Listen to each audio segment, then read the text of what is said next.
Welcome to Puck Talk CS. Matthew Mugno, Steve Murno talking about nothing today after the New York Rangers don't do anything at the trade deadline. A lot of anticipation around Vincent Trocheck, Braden Schneider. As a result, the Rangers hold their cards, retain their value, and they might punt this to January 1st. Steve-O, what are your thoughts on the New York Rangers' stillness on this March 6th deadline? Let's talk some puck, baby, as always. Yeah, nothing weird, strange. Definitely not what we expected coming into this. And that just goes to show you that uh, you know, nobody wanted to give up anything, important. That's how much they think our players are valued. And I'm really shocked at Vinny T. Let's talk about him first. I'll let you start off with that because that really was the main piece. I mean, he was the player that we all had our eyes on coming in today, and it ends up that he's staying a New York Ranger. Yeah, there's two sides to this. I think the first side is like, yeah, and I don't think it's like a really hard line in the sand or border, but the New York Rangers did not have to deal with Vincent Trocheck. He did not request a trade. Obviously, I'm accounting for everything that happened, and there is a lot of blame to go around on the players at early 2024-25 when things were a little bit rocky, but they had a fine record. What Chris Drury has done to the roster and how he's managed it up until this point. Focusing on Vincent Trocheck alone, and just based on the heels of the last few trades, Kreider, no leverage. Panarin, no leverage. And you could say he created those situations. I think it goes hand in hand. He didn't sign the no move clause for Trouba. He didn't sign the no move clause for Artemi Panarin. He did not put those in those. He did not sign those contracts. Okay, that was Jeff Gordon. And at the time, I don't blame Gordon because yes, when you're thinking 6 years down the line, when you sign a guy like Panarin, you're not thinking about this situation. You're not thinking about, oh, we're not going to be competitive in 6 years. You're thinking about, all right, maybe we're on to cup number 3. With that said, Vincent Trocheck, the New York Rangers can't be the dollar store. I think Chris Drury lost a lot of credibility and with minimal leverage on the last few deals. And I think he needs to assert a return for a player like Trocheck because if you really think about the stage we're at, the only other players that you can really get return for are probably Adam Fox, Igor Shesterkin.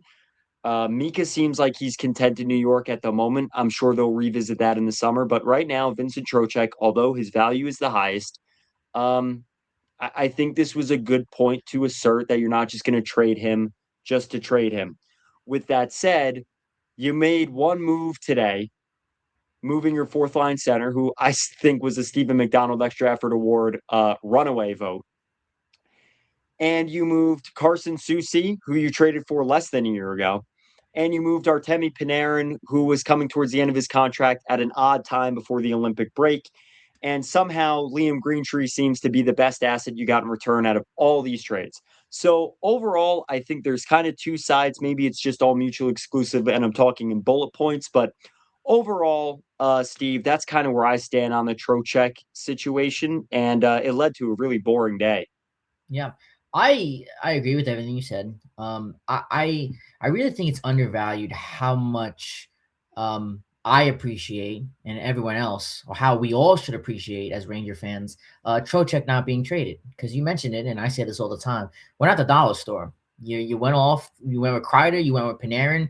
I agree with you 100%. We lost a lot of leverage in those trades where maybe you felt like you could have got more, you should have got more. Now, yes, you should have gotten more from Panarin, but it's just the reality of that case. Couldn't give you the draw. The cards were not in our hands, um, and you couldn't get the ideal package in that. So you look at Vinny T and you say, you know what?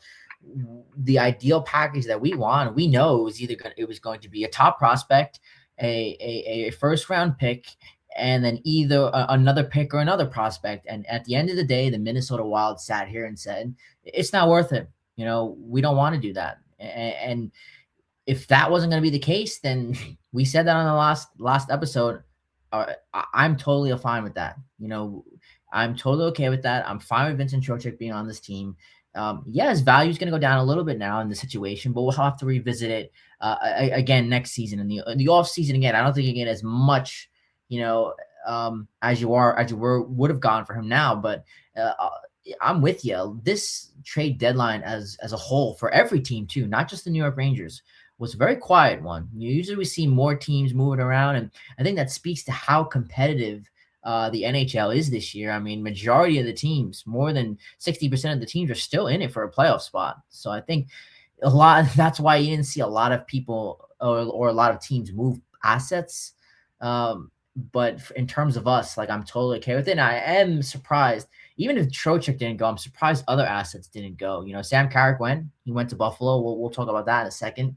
But even somebody like a Braden Schneider, I'm sure teams did check in on him, but that just goes to show you how low his value is in the eyes of other teams. You're really not going to get that much for him. And you sit here and say, you know what, you get rid of Schneider, you get like a third or a fourth.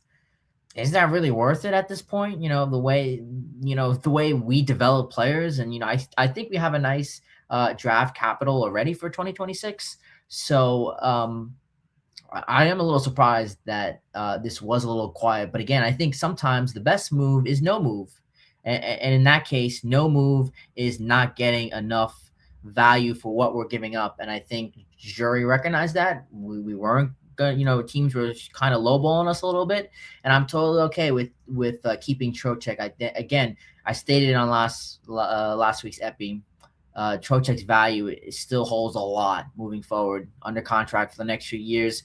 Very salary heavy team, and I think Trocheck really does have the respect of this New York Rangers locker room. I think you've been in the locker room, you've interacted with the players. I'm sure you could talk to us way more than I can. But Trocheck is just a big presence in that locker room, and I feel like in terms of culture, I'm very okay with keeping him around.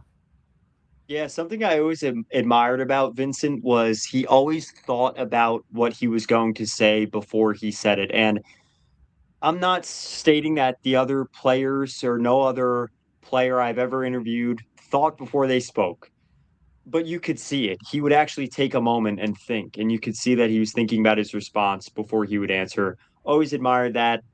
He was a great presence in the locker room. He would chat to the reporters, right? He would chat with me outside of just having the mic in his face, which I like too. And something to remember, Dan Rosen, Johnny, I really appreciate what they have been saying online too. Putting to rest this fire of, oh boy, if you thought the locker room was bad, no, no, no. Vincent Trocheck did not request a trade. Vincent Trocheck, I think, based on every report we've seen, understood the assignment. He understood, he explained his family situation. He talked to the media about the situation. But I don't think he wanted out.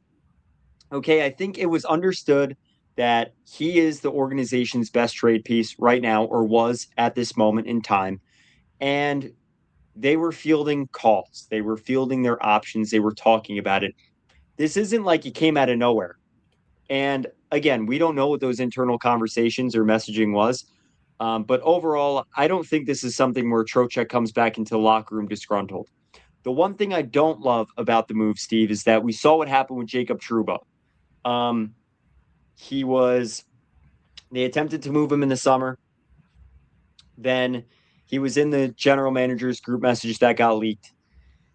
And then he didn't care. Then he wanted out. And aside from all things Jacob Trouba and maybe that player specifically or person specifically, Vincent Trocheck, to me, it wouldn't be great heading into July 1st or the summer before the draft, maybe I think it's June 26th this year, if he starts to play a little bit lame duck because he feels like, well, I'm going to be out of here anyway. So that's the only thing that I'm worried about. I'm not worried about locker room chemistry. We know the players love him. They love having him on the team. But that's the only thing I'm concerned about. Yeah, and again, to echo what you said, I'm okay with him staying on the team. Again, I don't think.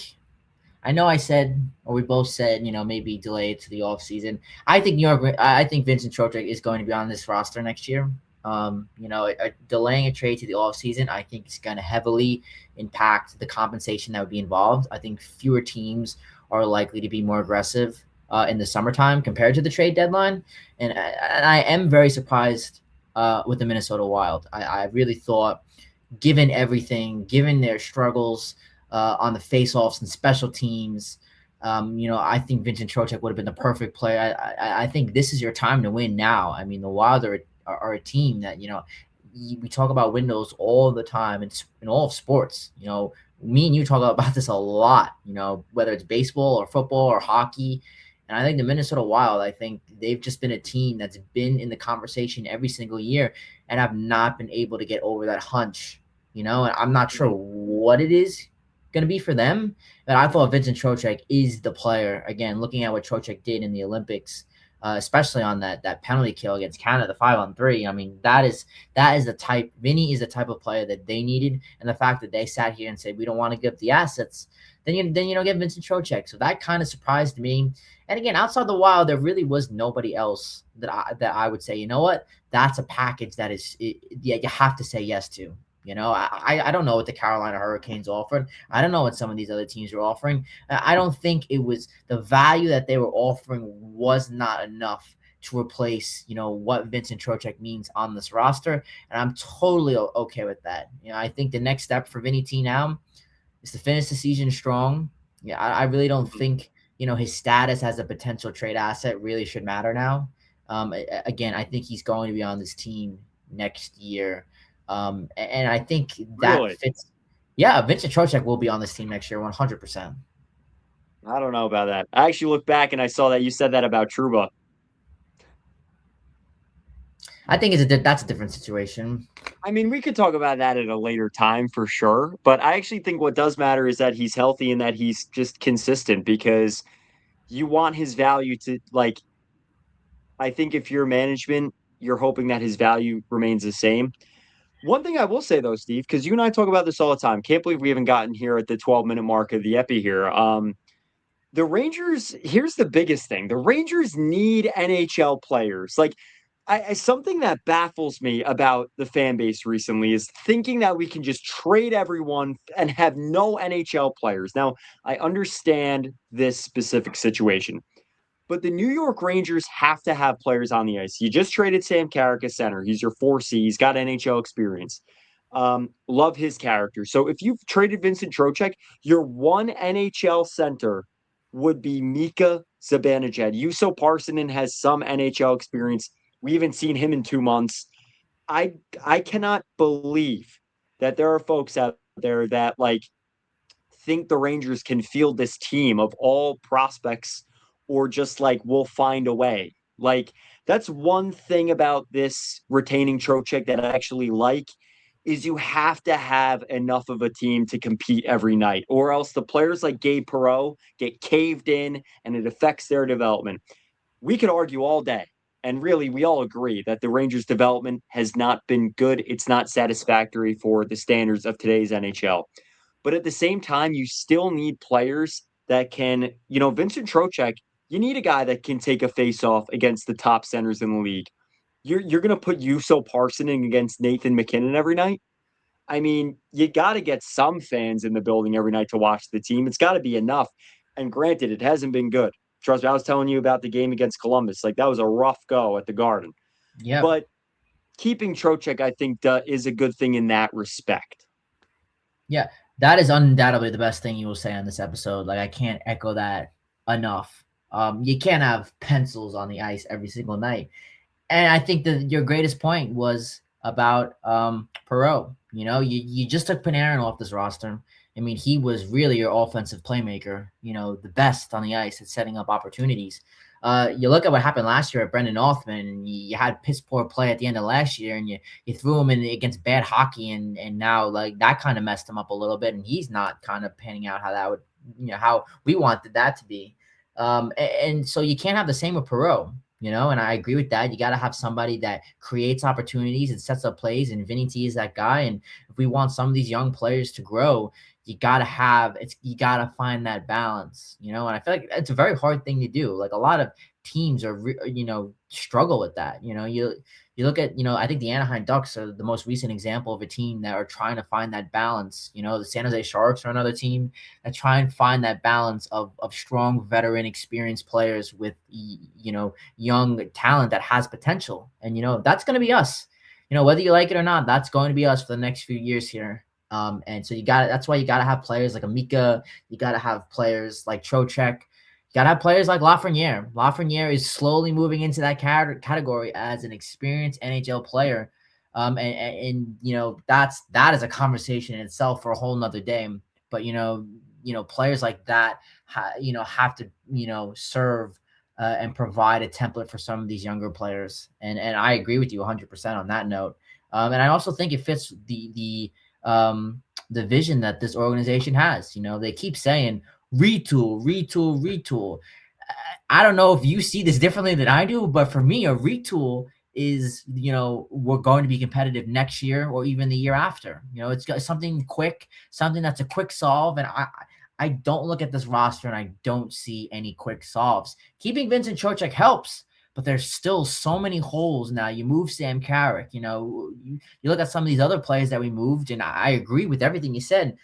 It seems like there are more holes coming onto the ship than we are at patching these holes. And you just look at the construction of this roster going into next year, because the roster how it is now is probably going to be the same as it is going into next year, given barring any big moves. And I don't think we're going to go out there and be aggressive in terms of trades. So I agree with you on that note. And I think, again, sometimes the best move is no move, and keeping Vinny shouldn't be looked at as a bad thing. Again, we sat here and said that we wanted this trade with the Minnesota Wild, and you know what? They weren't. The reality is we weren't getting that. So if we're not getting that, there really is nothing else out there that is really compelling for Vincent Trocheck. His value is more important on this team. Keep him. If you're an upset New York Ranger fan, then too bad. That stinks. But I think the value of Vinny T is higher on this team. Well, also, I think that I do think that this is more of a result of not moving him or getting the offer you wanted than keeping him, I agree. right? Um, but I agree with you when you look at the whole. I don't know. Like the thing about obviously the term retool has been, we've talked about it for a month now since that letter came out. I am a bit frustrated that the letter feels like a nothing burger. I mean, you move Panarin, okay, you move Susie, fine, you move Carrick. There wasn't anything else going on. I mean, if you were going to make some big move, actually, you said it great, because like if this is a retool in their vision, this is kind of like what a retool would look like if a team was in a position to retool when this team is in a position to rebuild. Um, so with that said, Steve, I know we want to talk about Carrick. We just got a notification that the New York Rangers traded Brennan Othmann to Calgary for Jacob Battaglia in return, who is a 19-year-old forward who the Flames selected in the second round of the 2024 draft, currently playing for the Flint Firebirds. One of Othmann's former teammates, 16 points in 22 games. That's more information than you'll ever need. So they move Othmann, who didn't pan out in New York either, and add him to the list now of all of those original rebuild prospects that didn't make it. Actually, Chris Drew's first draft pick as general manager in 2021 was Brennan Othmann, 19th overall that year. Wow, that is live, like coming out right now. So can you read to me the return again? Jacob Battaglia, a 19-year-old forward who the Flames selected in the second round of the 2024 draft. Now, I will say that the Flames have been on fire with stocking up their prospect pool recently. Do I follow the Flames as closely as the Rangers? No. But at least, I know Wittenbach. I know Castagna. I covered them for the ECAC this year. Like, they have some studs in their system that were depth draft picks. So maybe it seems like maybe this is a player that needed a change of scenery too. It's a prospect. And unfortunately, I view it also as a little bit of another mark on Drury's record with drafting. I mean, Othmann, we knew this was not working out, but now on a team that he could have had opportunity, he's traded. Yeah, I mean, it doesn't get more underwhelming than this. And I think the reality of this is that it was never going to work out or be a thing for Brendan Othmann here. As sad as it is, I remember watching the last 2 months of the year last year, and he was on the line with freaking Artemi Panarin, and he couldn't get anything going. I mean, if you can't get anything with, I mean, I think you could put me and you out there, and we could, do the same performance that Brendan Othmann did on the line with Artemi Panarin. And it's just very disappointing. Again, it further diminishes the value and the trust that I have on this franchise when it comes to developing prospects. Because I was going to sit here and I was going to, say when we got to Sam Carrick that we now have 11 draft picks upcoming for this draft, and we have a lot of third and fourth rounders. So, but it doesn't matter who you take if you can't develop them. And, name me somebody that's panned out and worked here that we were able to develop, recently. So, Yeah.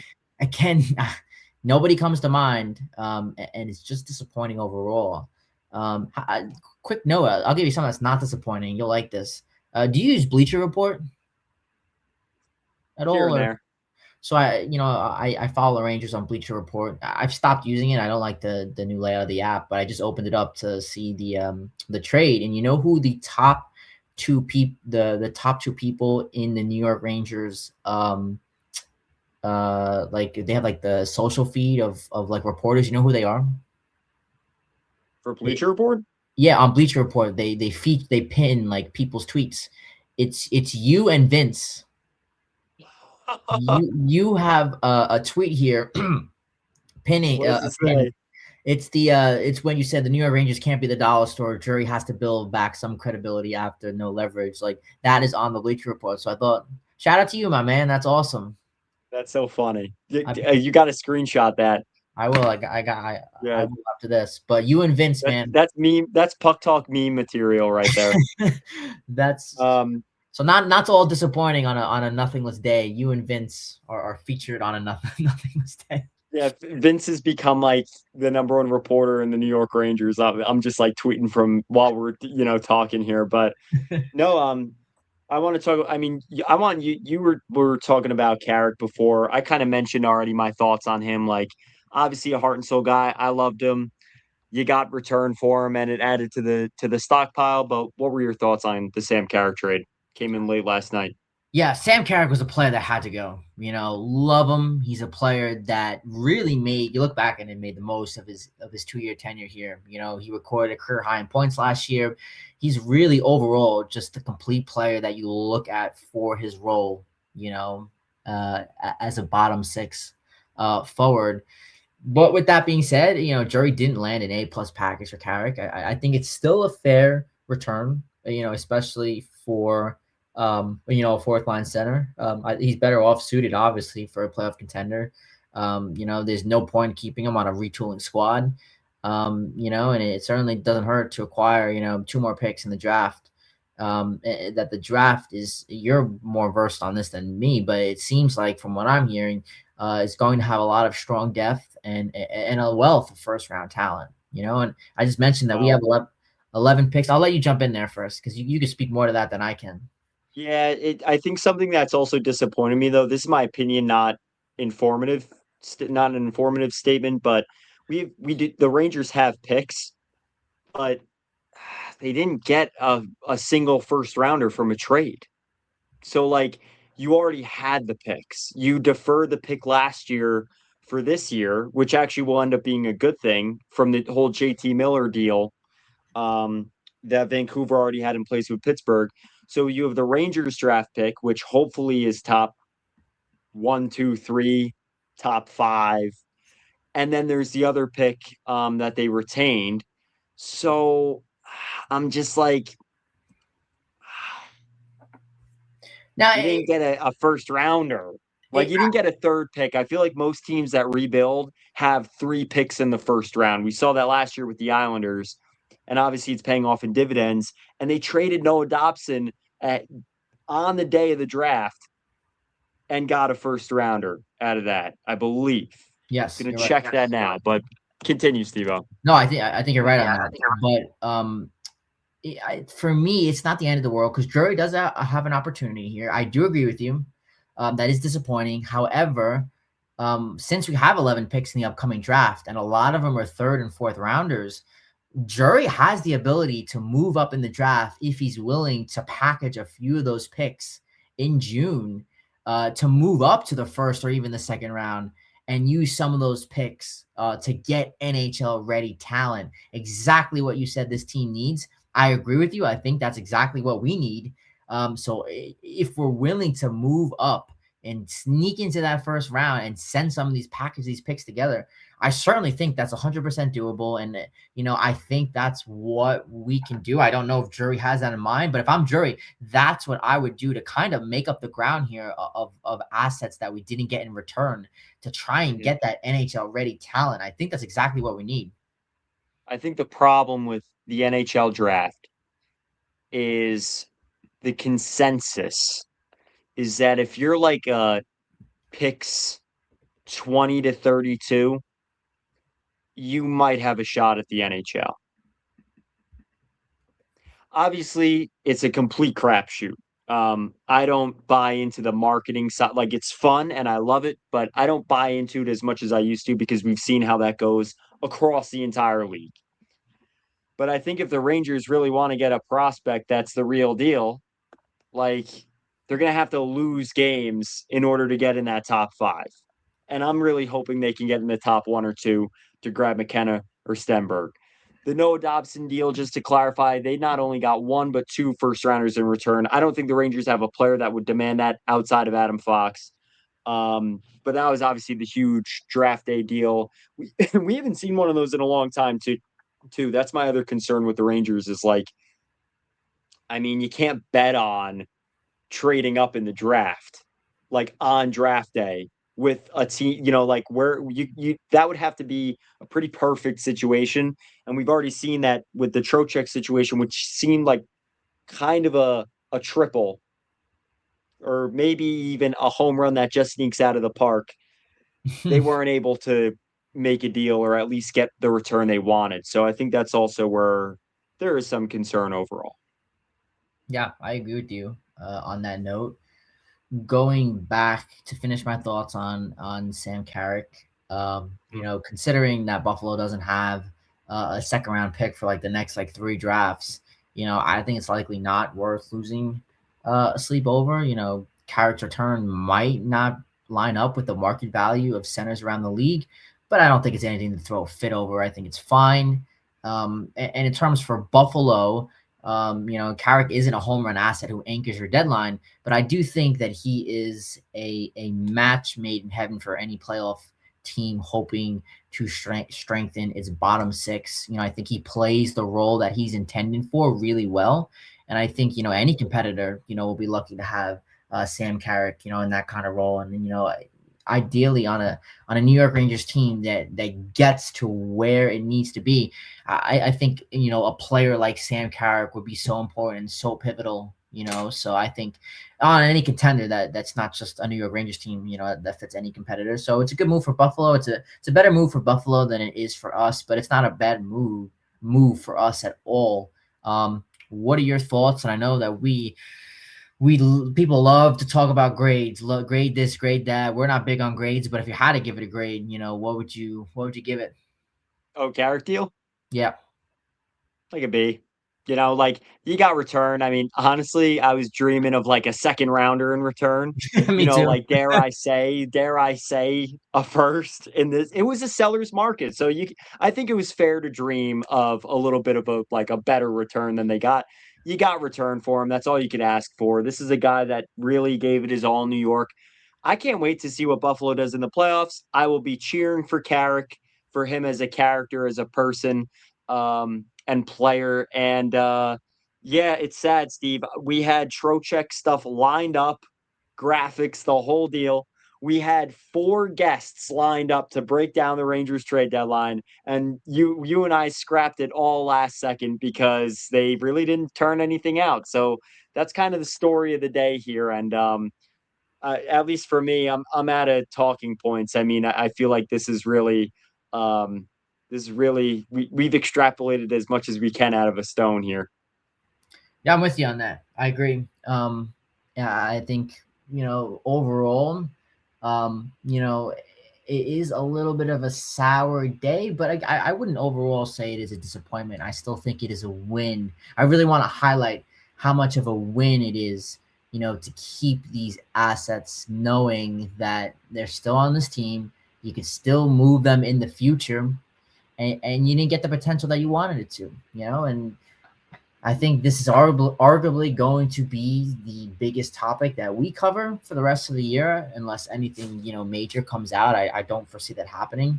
I'm with you on in terms of the draft. I'm really hoping for one or two, but of course now we come out of the Olympic break and we want to win games now apparently. And early in the year when we were 2 points out, we went like 2 weeks without getting a point, but now we want to get 6 points like within a week. It's funny how things work out that way, and that's just New York Rangers hockey. And I already know how this is going to end. We're gonna play a little bit better, and obviously we're nowhere near the playoffs, but we're gonna play. We're gonna outplay ourselves of a top 5 pick, and we'll probably get like maybe 7th or 8th. That's what I think is gonna happen. That's how you are just straight up suck. You're that bad. You're that bad. You can't make the playoffs or get a top 5 pick. I got So nothing else, Steve-O. I got nothing else. yeah, I think we'll call it in here and wrap it up. So with that being said, stay tuned no matter what happens at Puck Talk CS on all of our socials. Matt is trending on Twitter on Bleacher Report. Go follow him. Go follow at Puck Talk CS, YouTube, the Gram, everywhere. New York Rangers hockey. And always remember, just the luck of the puck.